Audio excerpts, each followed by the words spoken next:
Hello everyone, welcome to the online class of Shri Ram Public School.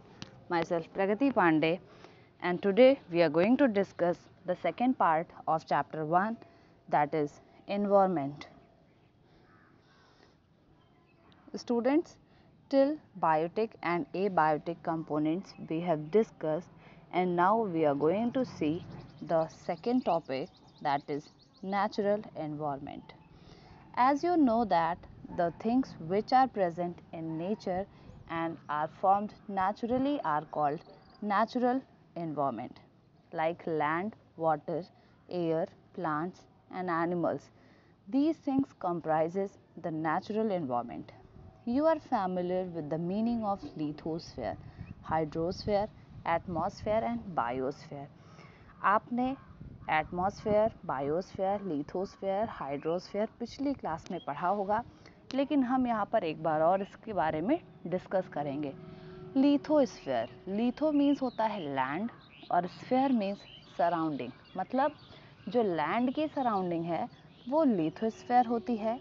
Hydrosphere, hydro means water, sphere means surrounding, that means जो भी water bodies हैं वो hydrosphere में आती हैं, water का environment जो होता है वो हाइड्रोस्फेयर में आता है।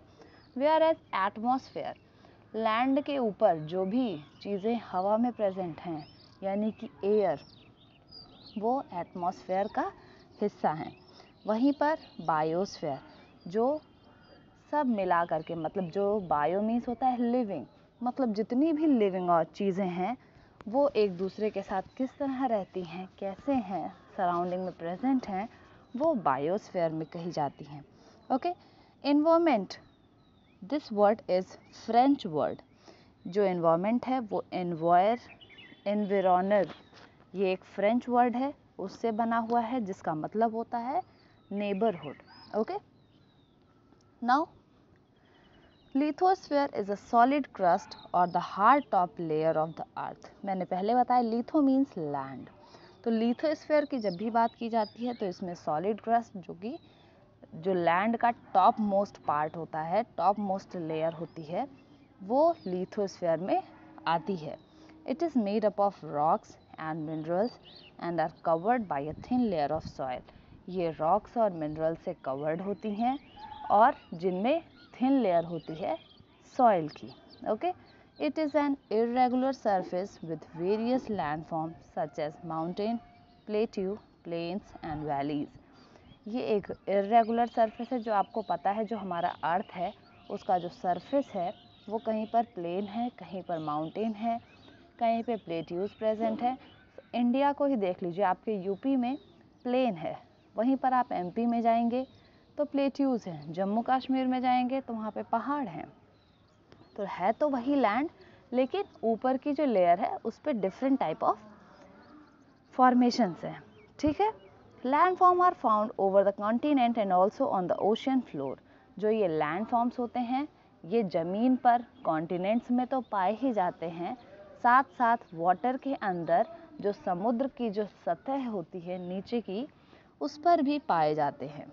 ठीक, lithosphere is the domain that provide us forest. Lithosphere एक ऐसा डोमेन है जो हमें फॉरेस्ट प्रोवाइड करता है, क्योंकि लैंड की जो टॉप मोस्ट लेयर होती है उसी पर फॉरेस्ट भी प्रेजेंट होते हैं। ये हमें ग्रास लैंड प्रोवाइड करता है, लैंड फॉर एग्रीकल्चर प्रोवाइड करता है, ह्यूमन के सेटलमेंट के लिए प्रोवाइड करता है। It is also a source of mineral wealth, और ये हमें मिनरल भी प्रोवाइड करते हैं। ये एक डायग्राम है, इसमें आप देखेंगे कि लिथोस्फेयर, हाइड्रोस्फेयर, एटमॉस्फेयर सब कहाँ कहाँ है। देखते हैं, लिथोस्फेयर मतलब लैंड का पार्ट, ठीक, हाइड्रोस्फेयर मतलब वाटर बॉडीज़ का पार्ट, बायोस्फेयर में हमारा लैंड, वाटर, और लिथोस्फेयर का, एटमॉस्फेयर का सारा पार्ट मिला करके बायोस्फेयर में आता है। एटमॉस्फेयर मतलब एयर का। ठीक, तो ये था थोड़ा सा diagrammatic view. The domain of water is refer to as hydrosphere. मैंने पहले बताया कि वाटर बॉडीज का जो डोमेन है उसको कहते हैं हाइड्रोस्फेयर।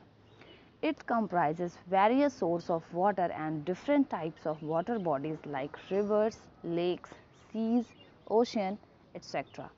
जो हमारा हाइड्रोस्फीयर है ये वाटर के सारे सोर्सेज को इंक्लूड करता है, चाहे वो ग्लेशियर हो, चाहे वो वाटर हो, चाहे वो रिवर हो, चाहे वो सी हो, चाहे वो ओशियन हो। ठीक, it is essential for all living organism. ये जो हैं ये सभी लिविंग ऑर्गेनिज्म के लिए एसेंशियल होते हैं, यूजफुल होते हैं। The atmosphere is the thin layer of air that surround the earth. जो हमारा एटमॉस्फेयर है वो एक थिन लेयर है, वो भी एयर की, जो हमारे अर्थ के चारों तरफ फैली हुई है। The gravitational force of the earth hold the atmosphere around it. और ये जो एटमॉस्फेयर है जो कि थिन लेयर है, वो भी एयर की, जो हमारे अर्थ के चारों साइड प्रेजेंट है, इसको होल्ड किए रहता है ग्रेविटेशनल फोर्स। ग्रेविटेशनल फोर्स क्या होता है? जो हमारा अर्थ है इसके पास एक डेफिनेट फोर्स है जिससे वो अब सभी चीज़ों को अपने तरफ खींचे हुए रहती है। It protect earth from the harmful rays. जो ये हमारा एटमॉस्फेयर है ये हमें सूरज से आने वाली हार्मफुल जो रेज होती हैं उनसे हमें प्रोटेक्ट करता है। एंड स्कॉर्चिंग हीट, और जो हीट हमें सूरज से मिलती है उसकी भी मात्रा में कमी करता है। It consist of a number of gases, dust and water vapour. ये इसमें बहुत सारी गैसेस होती हैं, डस्ट पार्टिकल होते हैं और वाटर वेपर भी प्रेजेंट होता है। The changes in the atmosphere produces change in the weather and climate. जो एटमॉस्फेयर में चेंजेस होते हैं वो वेदर और क्लाइमेट में भी फ़र्क डालते हैं। मतलब अगर एटमॉस्फेयर में कहीं पर एयर, वाटर वेपर इन सब की कमी और अधिकता हो रही है तो उससे वेदर और क्लाइमेट में भी चेंजेस होते हैं। सपोज़ अगर वाटर वेपर एटमॉस्फेयर में ज़्यादा है तो जो नमी रहेगी, मतलब मौसम जो होगा वो थोड़ा सा ह्यूमिड होगा, नमी होगी उसमें। Plant and animal kingdom together makes biosphere. Plant और एनिमल एक साथ मिलकर के बायोस्फीयर को जन्म देते हैं, जिसको लिविंग वर्ल्ड यानी जीवित लोगों का वर्ल्ड कहा जाता है, जीवों का वर्ल्ड कहा जाता है। It is a narrow zone of earth where land, water and air interact with each other to support life.